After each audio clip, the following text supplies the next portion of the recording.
নাসিরউদ্দিন পাটোয়ারি সে যদি mentally sick হয়ে থাকে তাকে আমি ডাক্তার দেখানোর পরামর্শ দিব। কেউ একটা চটথাপ্পড় দিল বা পাগল ভেবে রাস্তায় বেঁধে রাখলো, বিভিন্ন কিছু খাইটায় বিভিন্ন জায়গা থেকে বিভিন্ন অকারেন্স করে থাকে, তার বিরুদ্ধে মামলা করব। দায়িত্বশীল জায়গা থেকে নাসিরউদ্দিন পাটোয়ারি সম্বন্ধে কথা বলার মতো মাইন্ড রাখি না, পার্সোনালি রাখি না। আমি তার সম্বন্ধে অনেক নেগেটিভ কথাবার্তা শুনেছি, বিভিন্ন কিছু খাইটায় বিভিন্ন জায়গা থেকে বিভিন্ন অকারেন্স করে থাকে। আসিফ নজরুলের বাসার একটা ঘটনা আছে শুনেছি। তো আমার কাছে কথা হচ্ছে যে সে যদি রাজনীতি করতে চায় তাহলে নিজের শ্রম মেধা দিয়ে পলিটিক্স করে মানুষের মন জয় করে ভালো হোক, ভালোভাবে রাজনীতি করে মানুষকে ভালো কিছু দিক, আমি সেটা তাকে পরামর্শ দেব। বাট মানুষের কে কটু কথা বলে মিথ্যা প্রোপাগান্ডা ছড়িয়ে নিজেকে ভাইরাল করার টেন্ডেন্সি থেকে নাসিরউদ্দিন পাটোয়ারিকে বের হয়ে আসার আহ্বান জানাবো।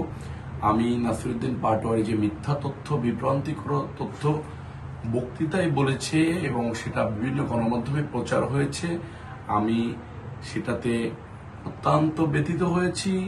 এই কারণেই ব্যথিত হয়েছি যে মিথ্যা প্রোপাগান্ডা ছড়িয়ে একটা রাজনৈতিক দলের কর্মী কিভাবে নিজেকে এস্টাবলিশ করতে চাই, এই ব্যাড টেন্ডেন্সি থেকে আমাদেরকে রাজনীতিবিদদেরকে বের হয়ে আসতে হবে, না হলে সমাজ আমাদের কাছ থেকে কি শিখবে।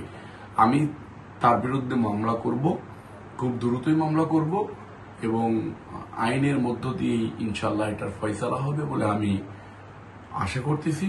তবে এটা যদি নাসিরউদ্দিন পাটোয়ারি এরকম কন্টিনিউ সে যদি মেন্টালি সিক হয়ে থাকে তাকে আমি ডাক্তার দেখানোর পরামর্শ দিব, না হলে রাস্তাঘাটে হুট করে একটা দুর্ঘটনা ঘটে যেতে পারে। মানুষ আমাকে নিয়ে না, শুধু সে বিভিন্ন লোককে নিয়ে কথাবার্তা বলে তো মানুষ তো একটা পর্যায়ে টলারেটের বাইরে চলে যাবে। যে কোনো প্রকার কোনো দুর্ঘটনা ঘটলে, দুর্ঘটনা বলতে হয়তো কেউ একটা চটথাপ্পড় দিল বা পাগল ভেবে রাস্তায় বেঁধে রাখলো, গাছের সাথে বেঁধে রাখলো, এটা রাজনীতিবিদদের জন্য এটা একটা অপমানজনক ব্যাপার হবে। আমি সেই কারণে তাকে পরামর্শ দেব যে আপনি পলিটিক্স করলে সুস্থ ধারার পলিটিক্সে থাকেন, মানুষকে নিয়ে বাজে মন্তব্য এবং মিথ্যা প্রোপাগান্ডা ছড়ানো থেকে বিরত থাকেন।